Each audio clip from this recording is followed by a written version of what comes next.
Bienvenidos a Academia Sonora, un espacio de encuentro de podcast realizados por nuestros estudiantes y docentes de la Universidad Academia de Humanismo Cristiano. En esta edición presentamos el podcast Fuera del Aula, realizado por estudiantes de la Escuela de Psicología de la Universidad Academia de Humanismo Cristiano.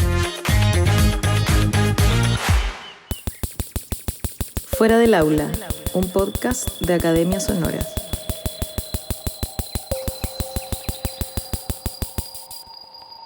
Bienvenidos a Fuera del Aula, un nuevo capítulo de nuestro podcast aquí bajo el alero de la Universidad Academia de Humanismo Cristiano.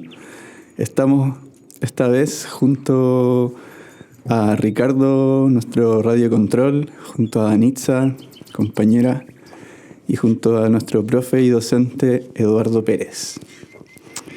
Hoy vamos a discutir el fenómeno que ha cobrado relevancia en estos últimos años, que es la psicologización y el autodiagnóstico.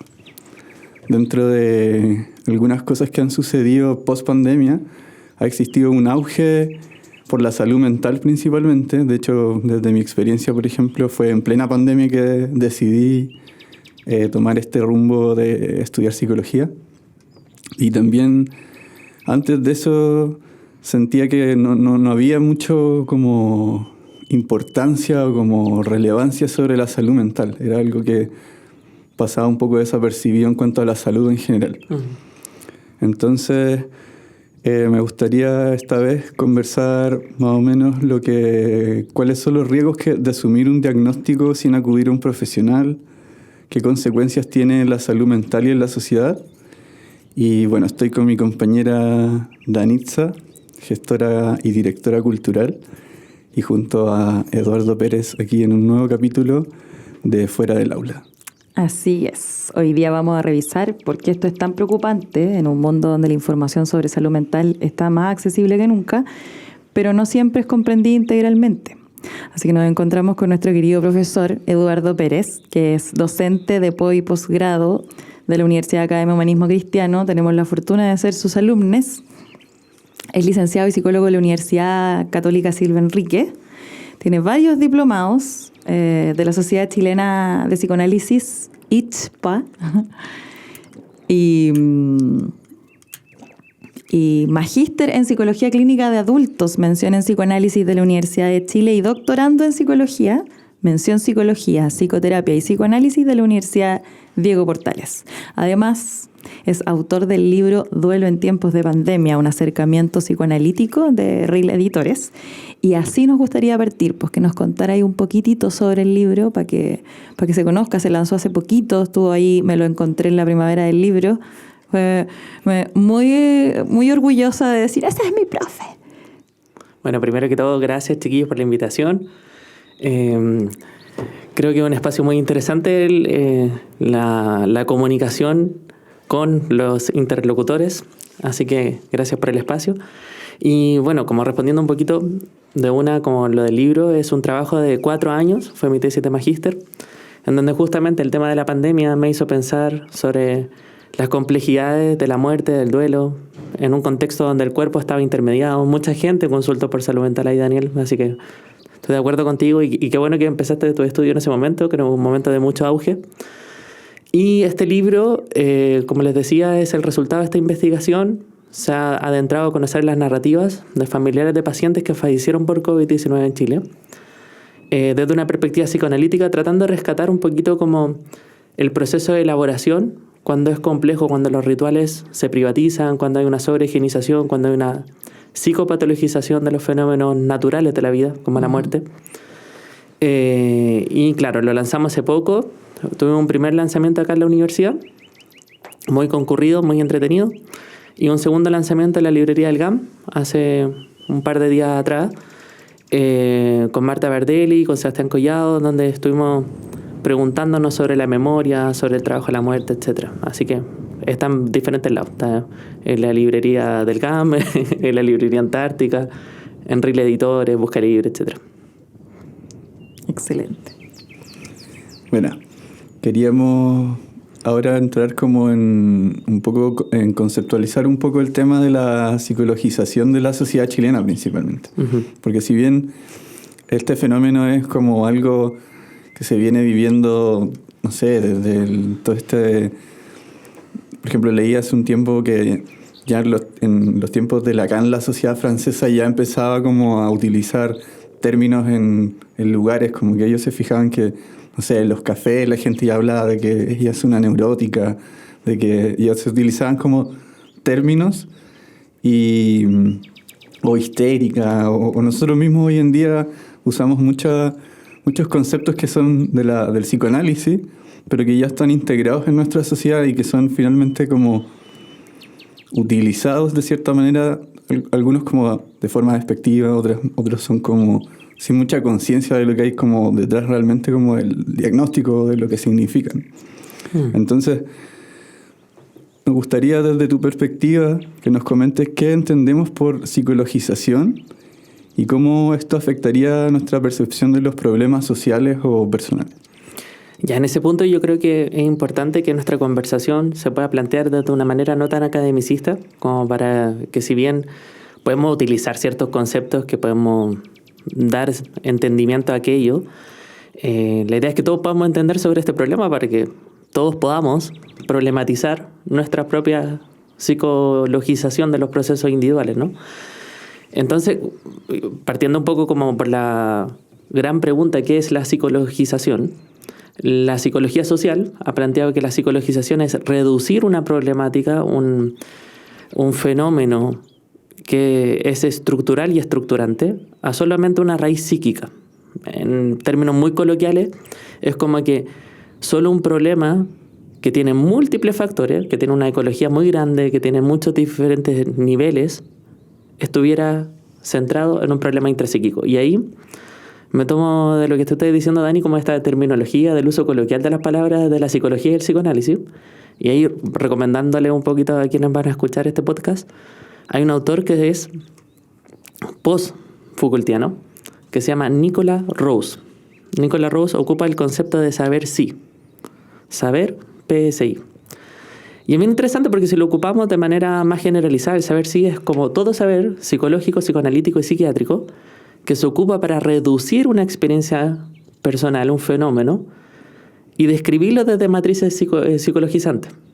Entonces, en ese punto, cuando vamos a la idea de Foucault, cuando dice historia de la clínica, ¿no?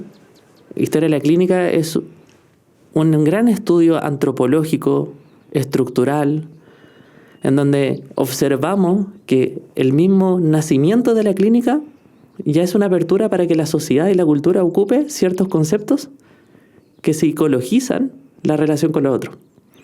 Es un punto central. Pues nosotros nos centramos siempre en la actualidad y en el presente para decir, no sé, la histérica, etcétera, como un uso coloquial. Pero esto viene desde comienzos de siglo. Hay un autor, que también una muy buena recomendación de lectura, que es un colega chileno, se llama Mariano Rupertus Honorato. Y él tiene un libro, su investigación doctoral. Él hizo doctorado en psicología y otro doctorado en historia.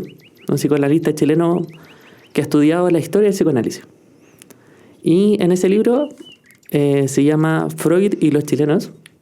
Justamente investiga cómo en los diarios oficiales se hablaba de psicoanálisis. Y, por ejemplo, en diarios como el Clarín decía, ¿y cómo psicoanalizar a tu pareja?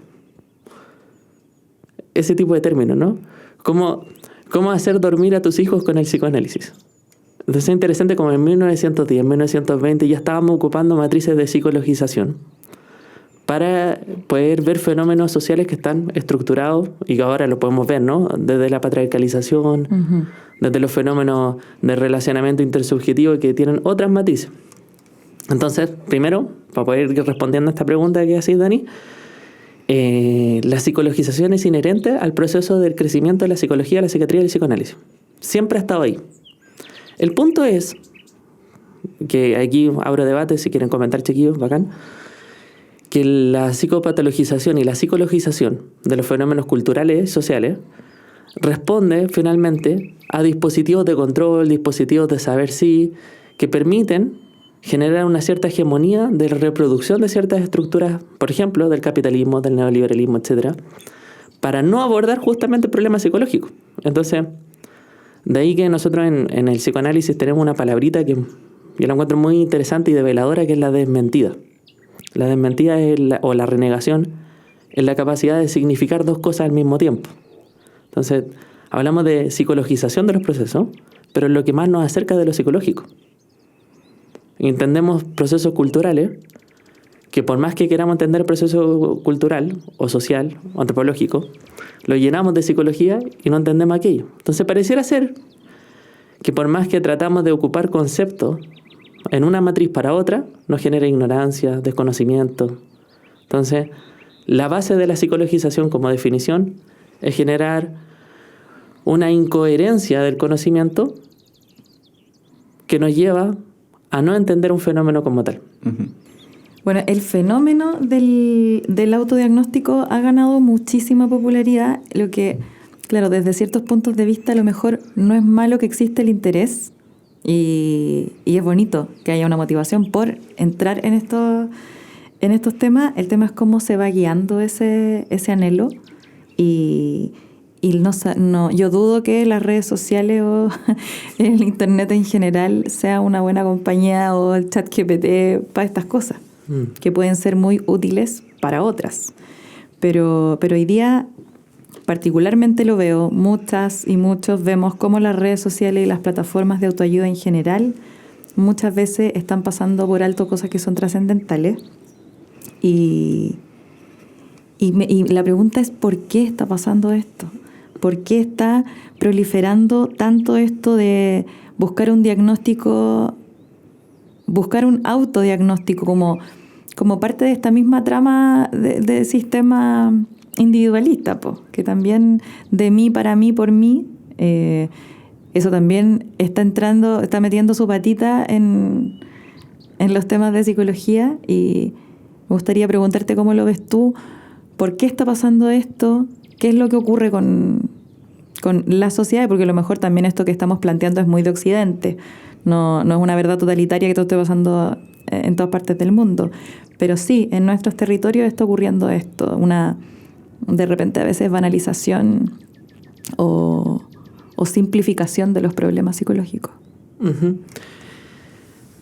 Para no caer un poco en la misma psicologización de explicar estos fenómenos, creo que tenemos que remitirnos a otras fuentes que no son de la psicología. Entonces, cuando estabas hablando, Dani, me acordaba un poco de Teodoro Adorno y la idea de Frankfurt sobre la industria cultural, siendo no academicista, en una simplificación muy coloquial. El capital o el neoliberalismo lo que hace es que entra un conocimiento, lo reestructura y lo saca de otra manera. Guardemos ahí ese concepto por ahora. Ya. Luego tenemos la problemática que dice Bauman sobre lo líquido de la modernidad. Entonces, una modernidad líquida es una modernidad banal. Otro concepto, ¿no? Tenemos lo líquido, tenemos la industria cultural. Y lo tercero me hizo acordar de Guy Debord sobre la sociedad del espectáculo, ¿no? La banalización de las cosas. Entonces pareciera ser que los constructos macroestructurales del capital, del neoliberalismo, de la economía que tiene una necesidad vital de crecimiento y de recursos, lo que hace es que todo sea cada vez más rápido. Entonces, el problema de la psicologización en las redes sociales es una problemática mucho más generalizada de la vida del ser humano hoy en día, y creo que sí es global. No es solamente de nuestros territorios, sí es una experiencia donde si no tenemos celular, si no tenemos acceso a una forma de internet, caemos en el FOMO, ¿no? El FOMO es un fenómeno de quedarnos como missing out, quedarnos fuera de la experiencia de algo social. Entonces pareciera ser que lo social se aborda en la digitalización de los medios de comunicación, y la digitalización de los medios de comunicación cada vez es más líquida. O sea, cada vez más rápida. No sé si han cachado esta cuestión de Instagram o de X, antes Twitter, que tenemos una cierta cantidad de caracteres para poder expresar. Uh-huh. Entonces pareciera ser que la comunicación y la información se resume a lo más mínimo. Es como este meme que uno ve de repente dando vuelta por Instagram, ¿no? ChatGPT, resúmeme del resumen, por favor. Entonces tenemos una sociedad de la banalización y de la pérdida del sentido, del sinsentido, una sociedad del espectáculo. En ese sentido, cuando las personas, en este ímpetu tan natural de querer entender qué es lo que les pasa en su salud mental, procuran ciertos espacios y que ya están banalizados, que ya son líquidos, Claro. que ya han sido industrializados por una industria que lo que va a generar es el consumo, por ejemplo, de fármacos, el consumo de un bienestar, el consumo vital de cierto tipo de cuerpo, anda en SmartFit, consume esta dieta, etc. Una vida de consumismo, pero nos alejamos de la problemática real de comprender un fenómeno que es multifactorial, que es muy complejo y que requiere de tiempo. Entonces, lo que más se solicita es atiende tu salud mental, pero no preocúpate realmente de qué es la salud mental. Entonces, pareciera ser que los medios de comunicación banalizan el proceso para generar una relación superficial con las problemáticas de salud mental. Solo para poder cerrar este punto es como, o abrirlo para que lo conversemos, Achille Mbembe, que es un filósofo muy interesante, habla del concepto de la necropolítica. Me parece que la banalización de la salud mental y la digitalización de la salud mental permite generar ciertos procesos necropolíticos. ¿Qué es la necropolítica? Políticas públicas generadas para lo mortuorio, para un pseudo acceso a ciertas formas de la salud, pero que terminan generando mayor enfermedad y, por tanto, mayor votación, mayor proliferación del poder. Entonces, pareciera ser que la banalización de la salud mental es como, ok, como sociedad ahora nos preocupamos de la salud mental, pero es un discurso superficial, líquido, no verdadero, y generamos mayor problemática de salud mental. Y ahí tenemos algo estadístico, ¿no? Que estamos viviendo en la sociedad con mayor niveles de depresión, que no pareciera depresión, es como una forma de resistencia frente al capital, y al mismo tiempo mayores niveles de suicidio, tanto en Japón como en Chile. Entonces, banalización, modernidad líquida, sociedad del espectáculo, pareciera ser que la salud mental se ridiculiza y no se utiliza de manera problemática. Esto también me recordó un documental de Adam Curtis, que es un director británico que se llama La construcción del yo, que es un documental que habla un poco de cómo desde los inicios como del neoliberalismo, un poco, ¿verdad?, de la publicidad gringa, como principalmente como para empezar a generar este capital desde Estados Unidos con la venta de tabaco, alcohol, como diferentes productos que construían en Estados Unidos, comienza como también esta utilización de la psicología como una herramienta de manejo del deseo y de finalmente utilizarla como este valor de signo, como tratar de vender a través como del control social un poco. Entonces también, claro, lo que mencionaba sobre cómo el poder en sí utiliza la psicología, claro, es un fenómeno que viene pasando como desde el auge de la publicidad y mucho como a través de la venta y el capital. Hay un dato, un SQP, podríamos decir así, para conversar ese tema. El sobrino de Freud ocupó el texto de psicología de las masas de Freud para poder crear la idea de la propaganda. Claro, en el documental se menciona a él, no me acuerdo el nombre de él. No importa, pero interesante ahí, Denny, como ocupamos ciertas posiciones de la psicología, la psicoanálisis, la psiquiatría, como dispositivos de control y de poder para la reelaboración del neoliberalismo. Entonces, por eso habla de la industria cultural, ¿no? Parece ser que un conocimiento que quiere emanciparnos, libertarnos, llevarnos a una salud más óptima. La psicología positiva, por ejemplo, y voy a ser súper crítico ahí, genera un mandato de cierta forma de cómo ser en el mundo, que es profundamente consumista, profundamente elitista y burgués, y poco accesible en términos de clase, ¿no? Quería hacer una pregunta también en relación al tema que estamos conversando, que es, claro, esto es como desde una perspectiva social, digamos, como bien amplia. Entonces me gustaría que nos comentaras una reflexión en tanto como también a lo personal, a lo individual, digamos, como que finalmente los diagnósticos que vamos como utilizando son bien lapidarios también, como y que no solamente, por ejemplo, yo tengo amigos que son mucho más chicos que yo, Yo tengo 33, no sé, tengo amigos de 23, 24 años que fueron diagnosticados cuando chicos de depresión endógena, por ejemplo.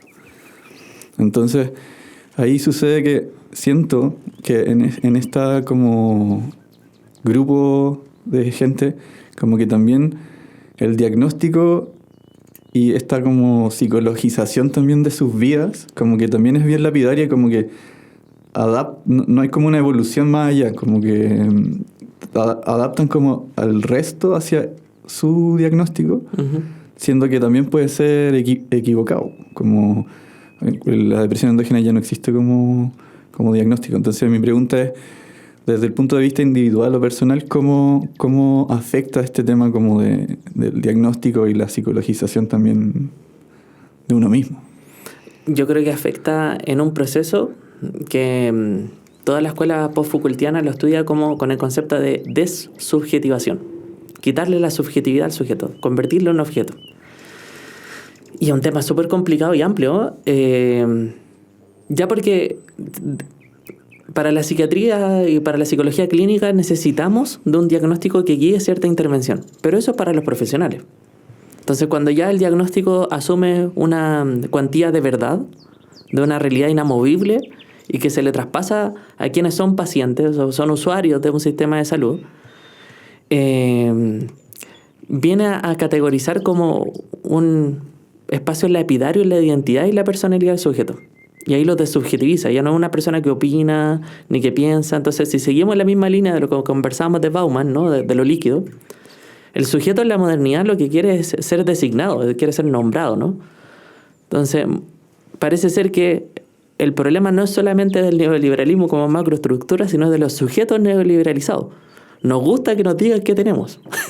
Nos gusta que nos digan, nos pasa esto, y nos quedamos con esa impresión porque parece ser vaga, al mismo tiempo una pseudo verdad que identifica ciertas características de nosotros y globaliza una expresión, y desde ahí somos capaces de decir, más que nuestro nombre, nuestra biografía, nuestra existencia, soy bipolar, soy depresivo, tengo un TLP, soy TLP.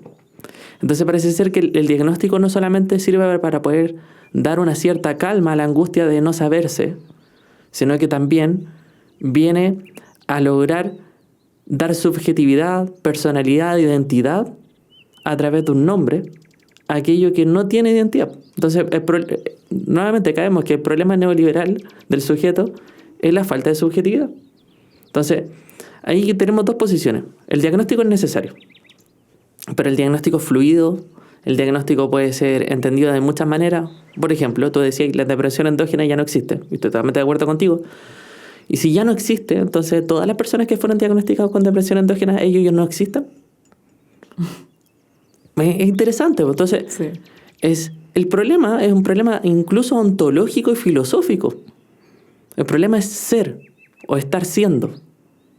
El problema sucede en que contextualmente tengo consecuencias de ciertas cosas en mi vida que se muestran sintomáticamente de una manera, y ese es el diagnóstico.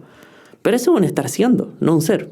Entonces, si reducimos ontológicamente al ser humano a la psicopatología, entonces estamos hablando de que no son seres humanos, son psicopatologías andantes. Y ese proceso de desubjetivación lo que finalmente hace que el propio sujeto se limite en la relación con los otros, y que sea la psicopatología lo que más aborda la relación intersubjetiva. O por otro lado, la sociedad y todos nosotros ponemos al loco en lo excluido.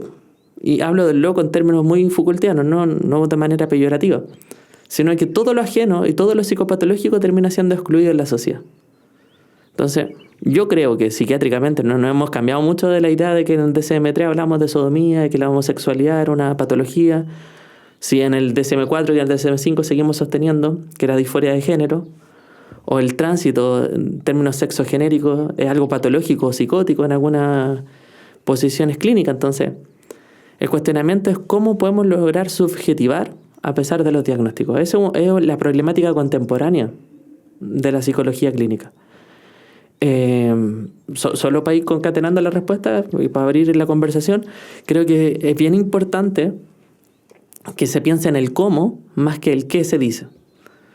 Porque una cosa es decirle al otro, tú eres bipolar, y hay un enunciado de ser, a, me parece que tienes síntomas bipolares, que estás pasando por una manía, estás pasando por una depresión, y eso no quiere decir que no haya una cierta estabilización a través de ciertos procesos, que pueden ser biomédicos o psicológicos.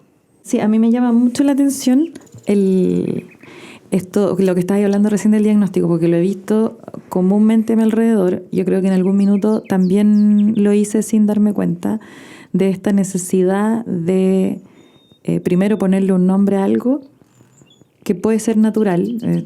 Nominar para el ser humano es muy, muy natural. Pero me causa curiosidad esto de que muchas veces creamos que incluso, y esto no es restándole valor a la ciencia ni a la psicología, pero me llama la atención que muchas veces sintamos que tiene más valor lo que un otro puede decirnos sobre lo que nos ocurre que lo que nosotros mismos podamos autodescubrir.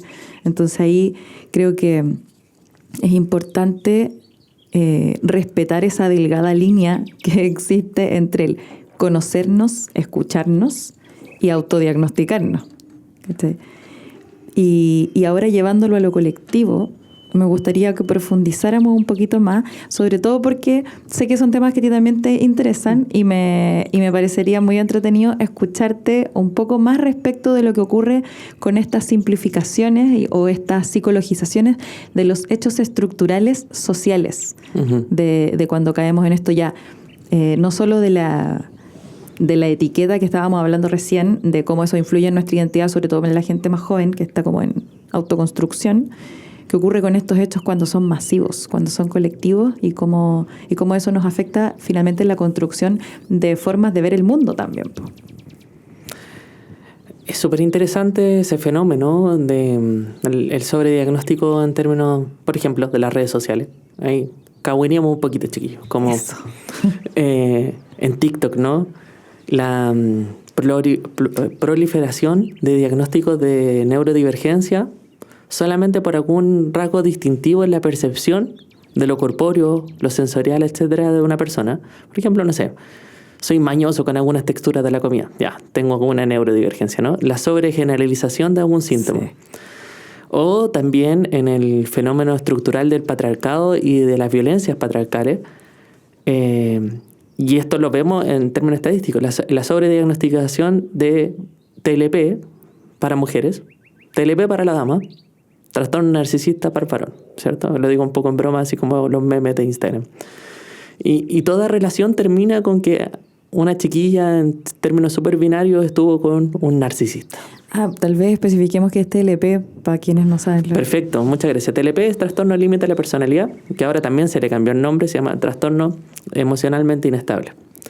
Y que el 93% de las personas diagnosticadas con este diagnóstico son mujeres.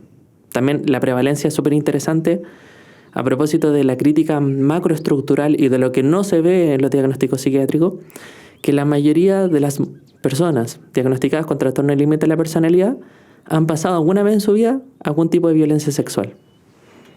Y la pregunta contemporánea, por ejemplo, en ese fenómeno psiquiátrico es, ¿realmente hay un trastorno de personalidad o son traumas complejos? ¿Qué sería un trauma complejo? Personas que han tenido o una gran situación de violencia que no ha sido contenida, cuidada, etcétera, o muchas situaciones de violencia que como gotitas que van calcomiendo el piso generan un hoyo, que sería la pérdida de alguna capacidad de la personalidad, genera este problema. Entonces, yo pensaba en otra recomendación de lectura, creo que es entretenido volver a la lectura. Hay un libro que se llama La violencia de la interpretación. La violencia de la interpretación, de Piera Castoriadis Olagnier. Y un texto muy interesante porque pone el tema, tú dijiste como es tan natural nominar. Nominar pareciera ser algo humano desde que tenemos lenguaje, ¿no? Desde que adquirimos el lenguaje queremos nominar, queremos entender fenomenológicamente el mundo y ocupamos el lenguaje para ello. Pero el lenguaje también es una traba porque en el momento que nominamos, ya la realidad se convierte. Entonces, todo lo que hablamos, en el fondo, y ahí de manera simplificando la lectura de Lacan, todo lo que nominamos es una falsedad en sí misma de una verdad más profunda que es inaccesible con las palabras. Y en ese punto el sujeto neoliberal tiene dos funciones. O ser un sujeto hablado por otros, o ser un sujeto hablante de su propio deseo. En simple, como para que todos lo podamos entender, ser un sujeto hablado es esperar que los demás te definan tanto en tu identidad, incluso en tu inconsciente. Y eso es súper complejo, porque si lo pensamos en términos psicopatológicos, la psiquiatría viene siendo definida por un otro. Es un otro que define la taxonomía psiquiátrica, te dice, este es el grupo psiquiátrico en el cual tú te adscribes, y es esto. Entonces, como decía antes, se desubjetiviza el sujeto. Y por otro lado, ser sujeto hablante tiene que ver con, en términos muy coloquiales, chiquillos, no comprar ese discurso operante de un otro y empezar a relativizar el discurso para poder llegar a comprender qué de lo propio se juega en esa problemática psicológica, psiquiátrica, inconsciente, etc. Y en eso de lo propio hay algo muy particular, muy individual, biográfico, narrativo, que esencialmente ahí está el sujeto. Entonces, no estamos negando el padecer psíquico. Lo que estamos negando es que venga un otro y te diga, esto es lo que usted tiene, y que esa sea una verdad inamovible, sino que lo que potenciamos en la psicoterapia o la psicología clínica es un proceso político que debe adscribirse a una perspectiva despatriarcalizante y que debe ir en la posición de subjetivar al paciente, no ideologizarlo a través de ciertas lógicas operantes de la psicología, el psicoanálisis o la psiquiatría.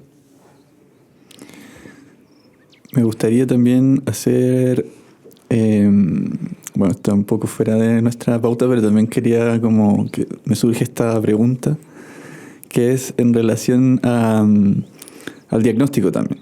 Uh-huh. Y a este como poder que existe en relación a los psicólogos y al paciente, digamos, como esta distancia de poder que existe. Y también situándolo desde Latinoamérica, mi pregunta es si es posible crear un diagnóstico común, como junto al paciente, no un diagnóstico como de este poder implícito que tiene el analista, uh-huh, sino como una construcción comunitaria, digamos, o como una construcción más en conjunto junto al paciente. Yo creo que siempre debería ser así, Daniel. Y me causa intriga como hemos perdido el norte. Solo una referencia teórica o bibliográfica que nos puede ayudar a recordar que en el comienzo nunca fue así. Tú dijiste como los analistas, ¿no? Freud tiene un texto que no me acuerdo si es de 1936 o 1937, por ahí, antes de que él falleciera, que se llama Construcciones en Análisis. Y justamente habla del problema del diagnóstico, de la construcción en términos del diagnóstico. Y Freud solicita encarecidamente a quienes sean analistas y quienes van a seguir con el psicoanálisis a que cuando tengan una hipótesis diagnóstica se la pregunten al paciente y el paciente corrobore si le hace sentido eso o no. Y que se discuta y se construya una matriz diagnóstica.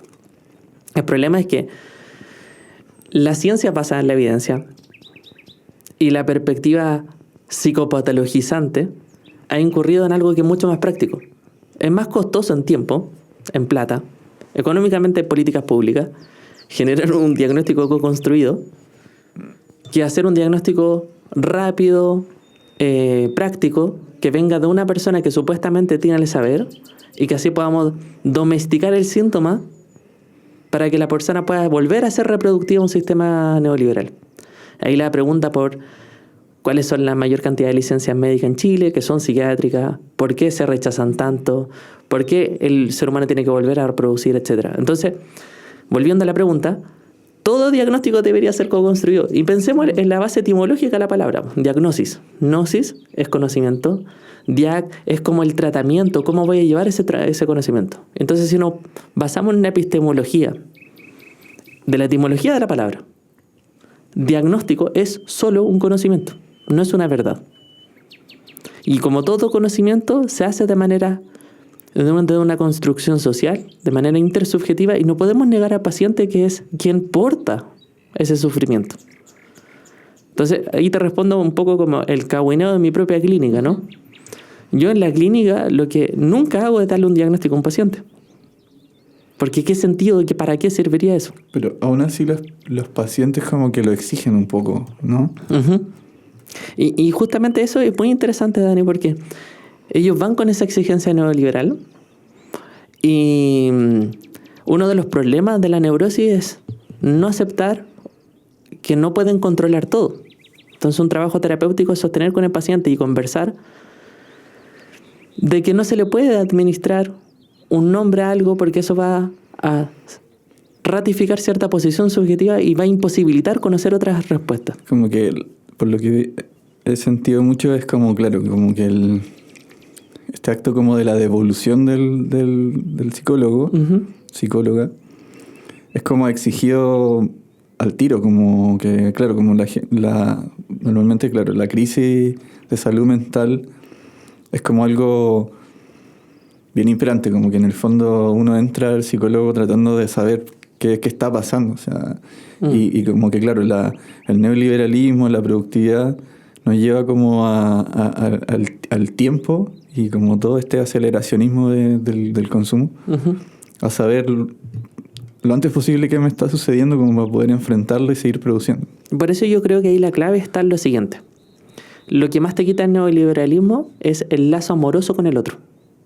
Entonces, en vez de caer en un diagnóstico estructurante, como es un nombre, lo que uno le puede devolver al otro en su angustia es una descripción.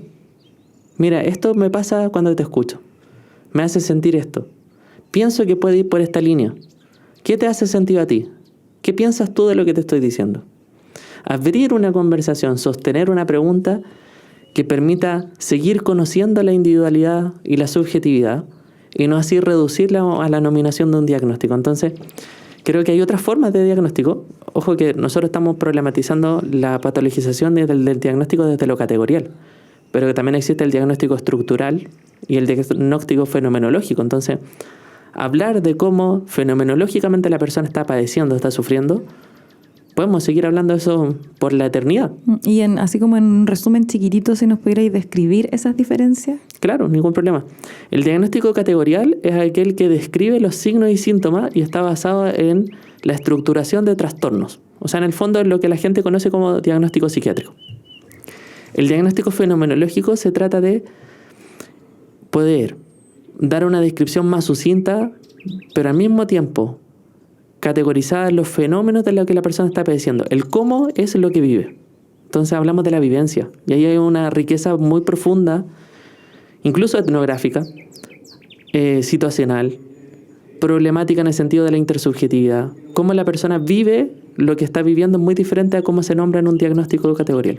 Y lo tercero, el diagnóstico estructural, remite al problema inconsciente que no es del síntoma, que no es lo que primero dice el paciente así como, oh, llegué porque estoy ansioso, sino que, por ejemplo, lo que hay por detrás de un problema sintomático, sería la estructura de personalidad.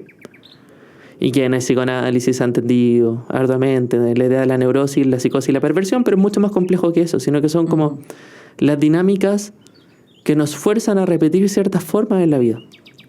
Y pasa harto en la clínica, yo les comento así como desde la propia experiencia clínica, que los primeros 6 meses de trabajo clínico en una psicoterapia se centran en el alivio del síntoma o de nombrar cosas. Ya, pasa ese proceso donde el paciente le pregunta al otro quién soy. Después hay un gran proceso, y yo encuentro que el proceso más lindo y más amoroso, que es de sostener quién quiero ser. Y ahí hay un trabajo con la estructura, con los fenómenos, con la vida. Es muy fluido, etc. Para el final del proceso de una psicoterapia o un análisis, es sostener con qué me quedo. Uh-huh. ¿Con qué me quedo de lo que quiero hacer? Y ya ahí el analista, el terapeuta no tiene mucha injerencia. Y el final de una terapia tiene que ver con que uno se borra las posibilidades del otro. Ya uno no está definiendo nada, si solamente estamos acompañando la necesidad subjetiva de quien consulta. Uh-huh. Sí, y para allá quería ir porque, bueno, ahora escuchándote hay un tema muy lindo que no recuerdo la frase exacta como lo dijiste, pero que me llama a mí a mi propio futuro ejercicio, uh-huh. Que es muy bonita la idea de que como psicóloga y psicólogo y psicólogues tengamos un rol de ser como vitrinas de posibilidades podamos acompañar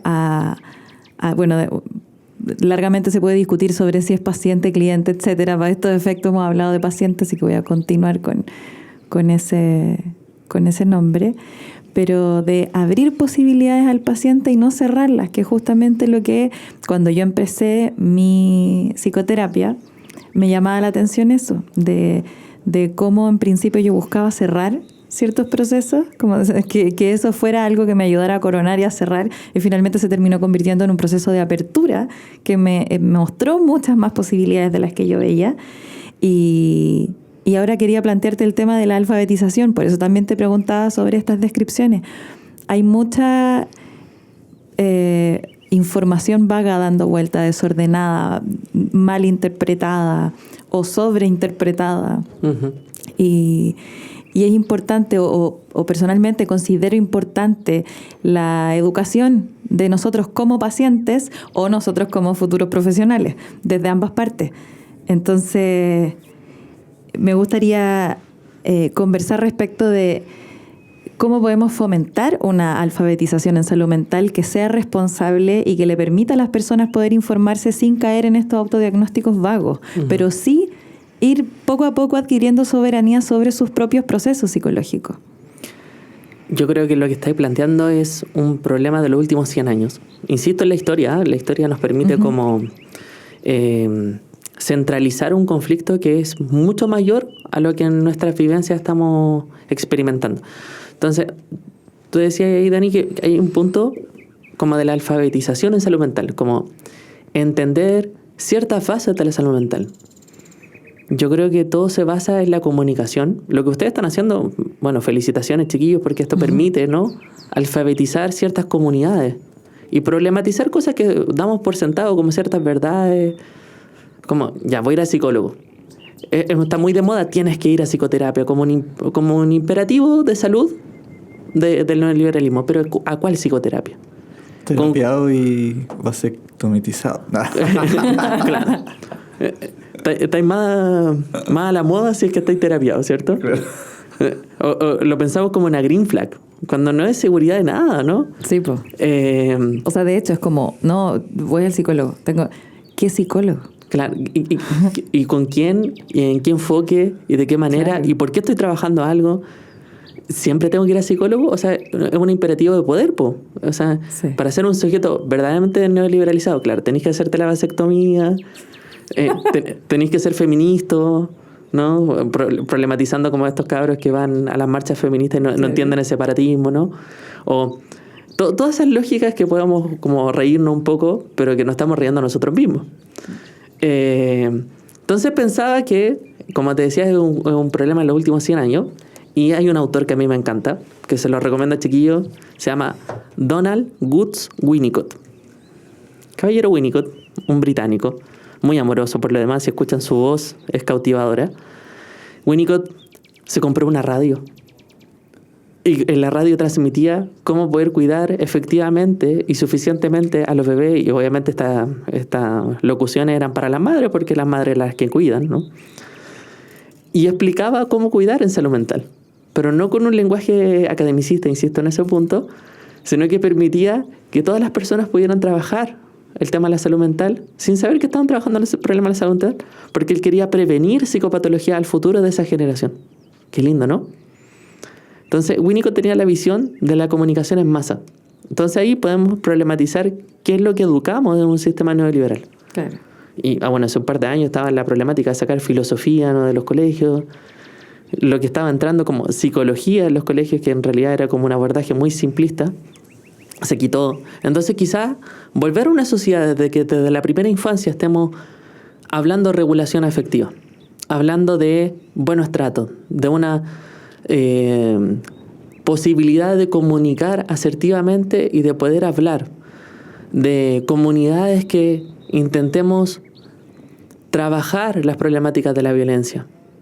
Eso permitiría tener un acceso y un lenguaje común, que no es un lenguaje psicopatologizante, sino un lenguaje de las emociones, que permita a las personas dar cuenta de lo que sienten. Sí, un gran problema de los consultantes, pacientes, como queramos llamarle. A mí me gusta la palabra paciente porque, pucha, que tienen paciencia con nosotros los terapeutas.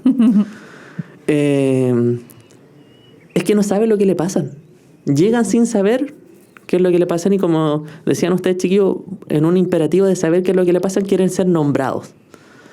Bueno, la pregunta anterior de eso es: ¿cómo es que desconocemos tanto nuestras emociones? O sea, la carencia de salud mental es un problema estructural de la educación, de nuestras familias y de la cultura. Entonces pareciera ser que necesitamos no psicologizar los ambientes culturales, pero sí abrir la posibilidad de la educación en términos de salud mental, que es diferente. Y ahí que cada uno pueda ir seleccionando, ¿no? A mí me ha sorprendido que en los últimos años las personas que me han consultado me han preguntado desde qué enfoque trabajo. Y algunos han tomado la decisión de atenderse conmigo, otros no. Y eso veo que hay un cierto cambio, que no sé qué tan profundo sea el cambio, pero es un cambio que ha permitido como que las personas busquen un tipo de relación con un otro. O preguntarse si quiero que mi terapeuta tenga cierta edad, que si sea de tal forma o de otra forma, si sea hombre o mujer. Son preguntas interesantes, ¿no? Son preguntas que hablan de con quién me quiero relacionar en un espacio de intimidad y confidencialidad. Y finalmente no termina a ser tan diferente a una relación profunda, íntima, de sostenimiento de amor y cuidado. O lo lamentable sería de un lugar donde uno pueda salir dañado también. Tengo tantas preguntas. Está interesante nuestra conversación con Eduardo. Bueno, nos queda muy poquito, pero me gustaría preguntarte un poco dos cosas. A ver si nos podemos en tu relato ir, si no, y yo te recuerdo las dos preguntas. Primero, lo que nos hablabas la otra vez en la última clase que nos hiciste, que me quedé con esa reflexión, que es el tema de, que también es tu investigación personal, de la muerte. Uh-huh. Y cómo los psicólogos finalmente somos como una especie como de enterradores de algo, como de algo que está muriendo. Uh-huh. Entonces, como esa perspectiva de lo interior que está muriendo finalmente, que muchas personas como que, claro, con esta cuestión productivista y neoliberal, es como que ya voy al psicólogo porque es un valor de signo que finalmente me permite seguir produciendo, y quieren como integrar como estas como problemáticas internas, pero en verdad no van como con esta idea del luto de algo, uh-huh, de un proceso que debería estar acabando y que no debería estar dándole continuidad, sino como finalmente una muerte. Entonces, mi primera pregunta es sobre eso, y después, si nos puedes acercar un poco también, situándonos desde Chile, cómo la psicología o esta psicologización se ha abierto más democráticamente, porque en otros países como que todo el mundo, en Argentina, Brasil, por ejemplo, pueden acceder a un psicoanalista y no es algo como tan de élite, uh-huh, como acá en Chile. Entonces como que esto como que ha ido evolucionando, y si nos puedes contar una pequeña evolución. La otra vez nos mencionabas un poco también lo que había sucedido en la dictadura cuando uh-huh, invitaron como a estos psicólogos y fueron como solamente los cognitivo-conductuales y el psicoanálisis que fuera. Entonces por eso, bueno, mi pregunta va ahí, como un poco desde la muerte de lo interno, uh-huh, desde tu investigación, y cómo la psicologización y la psicología en Chile, un poco del arte actual de lo que está sucediendo. En relación con la primera pregunta, estoy abriendo una llave que no sé si hay que poder cerrar, en verdad. Porque como tú dijiste, es mi tema de investigación.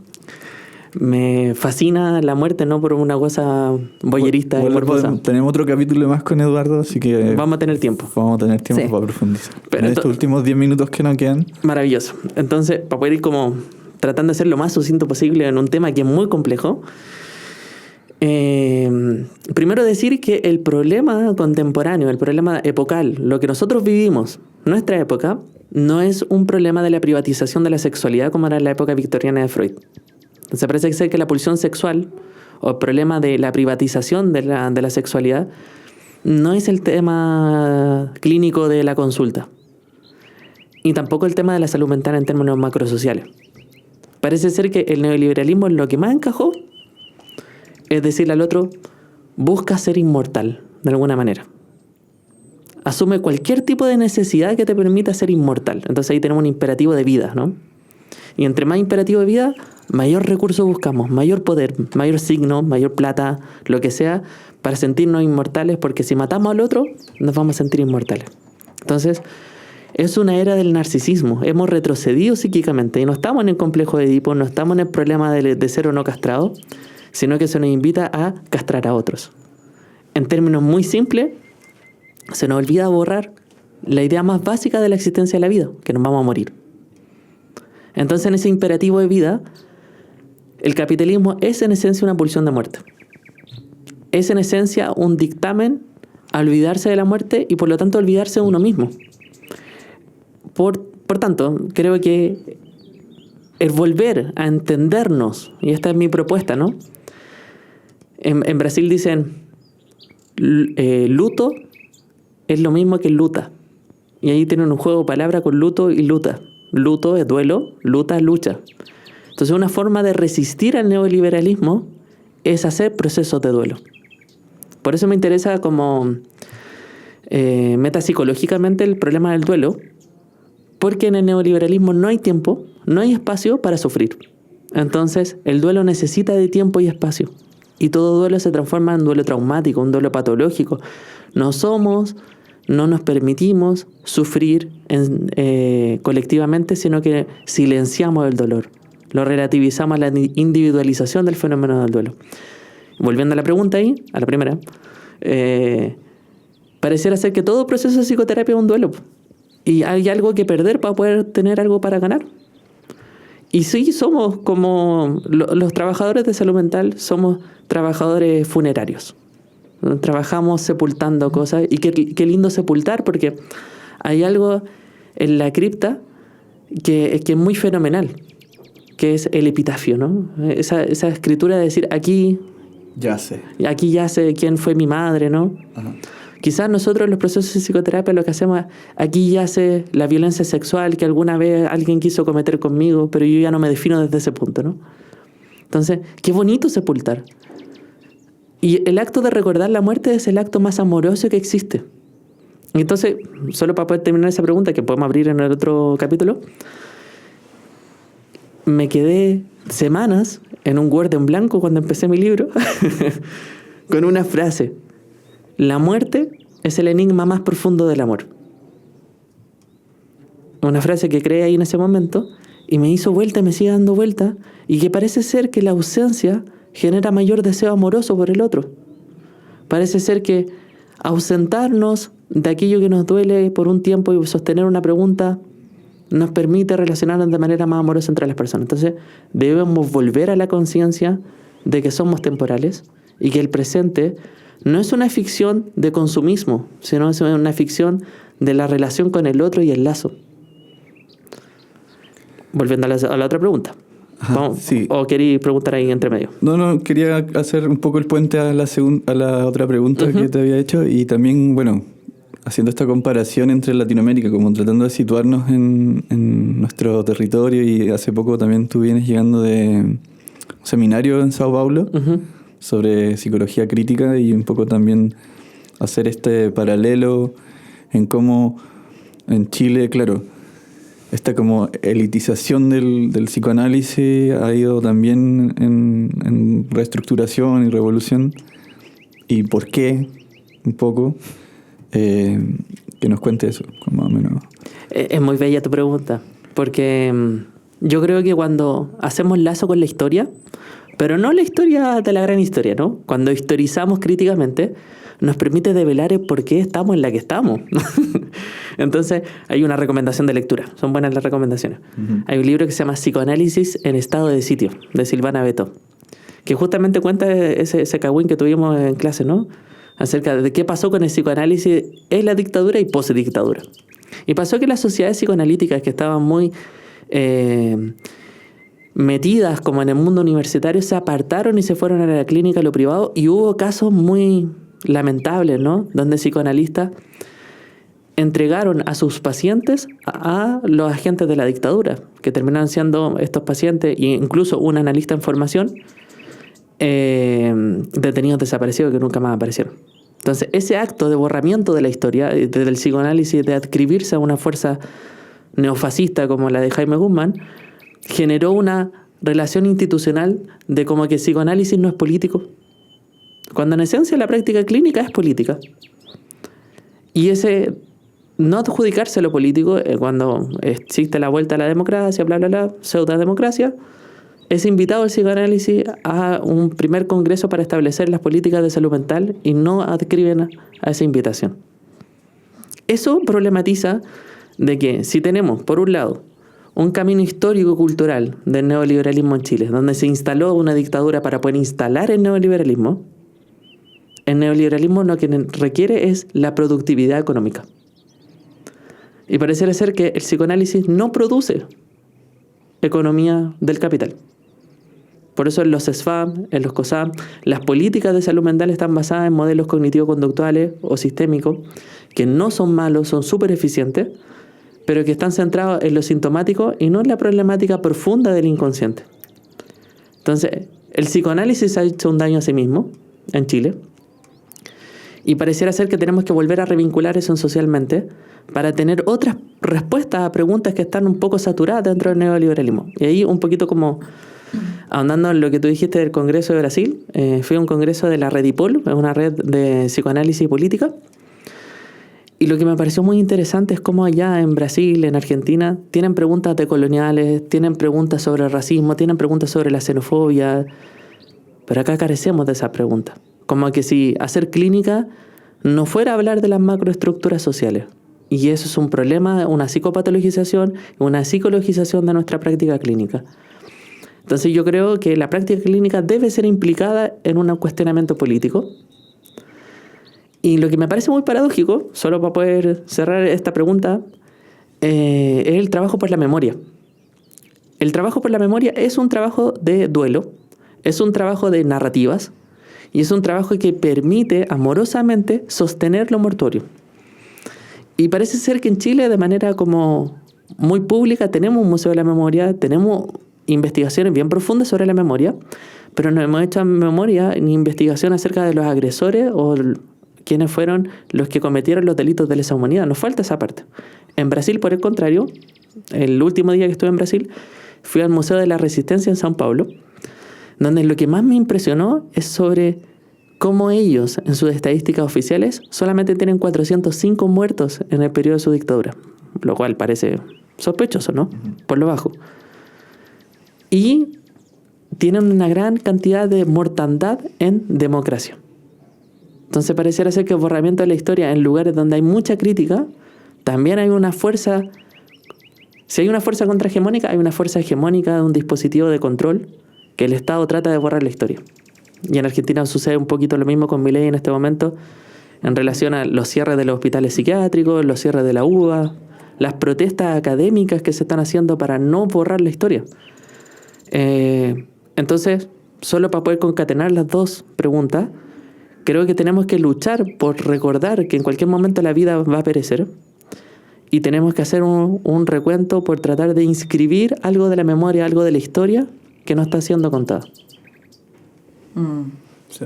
Bueno, hemos hecho un interesante recorrido por el fenómeno de la psicologización individual y colectiva, con una, a mi juicio, muy bella crítica a aquello que muchas veces habitamos sin darnos cuenta.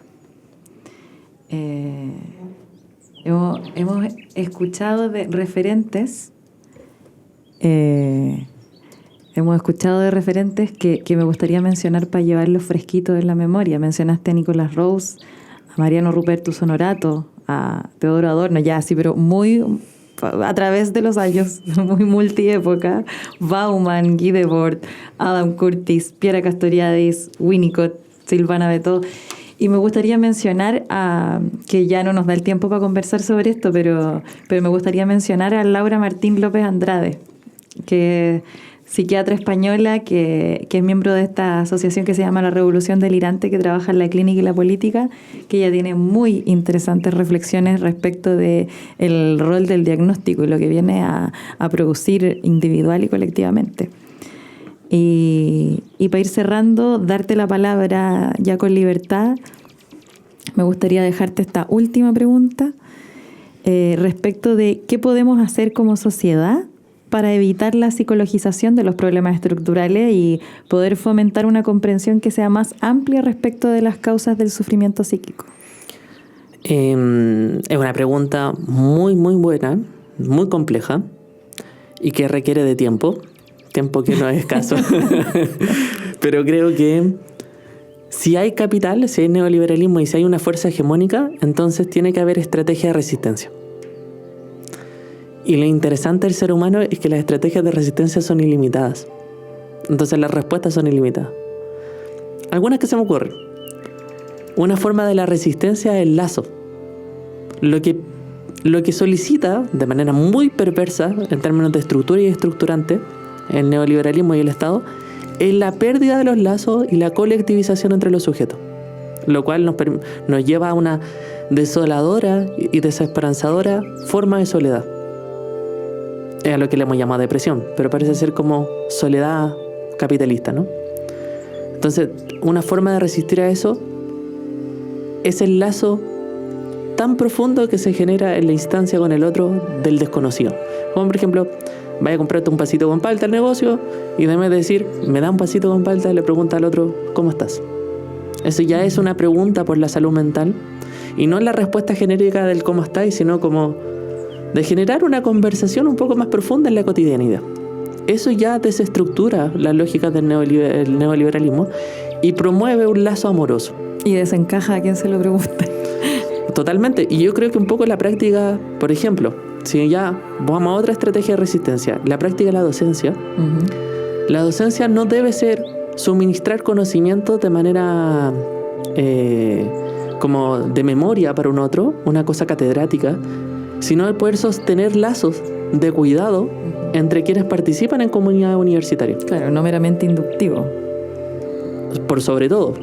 Porque también nuestra práctica, la psicología, o quienes practican la psiquiatría, es una práctica intersubjetiva. Entonces uno no puede enseñar esto a través de conocimiento únicamente, lo tenemos que enseñar con el ejemplo vivo de quienes somos. Y eso también es un lazo amoroso.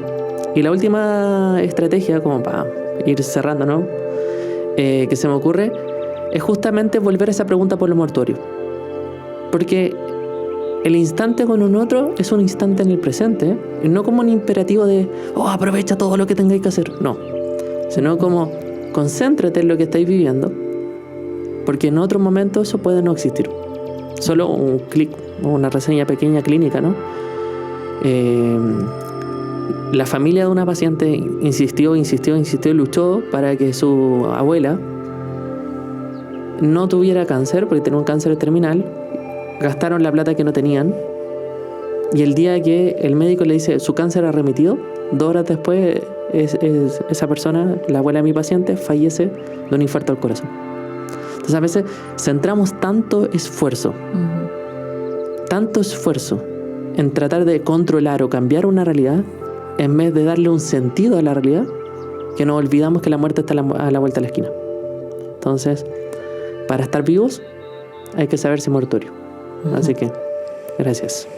Muchas gracias, Eduardo, por tu reflexión y tu acompañamiento en nuestro nuevo episodio de Fuera del Aula.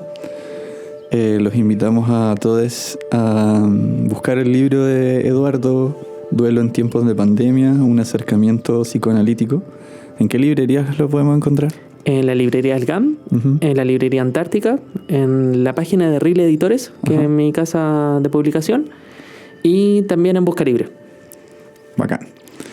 Esto fue un nuevo episodio de Fuera del Aula. Fuimos Ricardo ahí en el control, Danitza, Eduardo y yo, Daniel, en un nuevo episodio de Fuera del Aula. Muchas gracias por este nuevo capítulo. Muchas gracias a usted.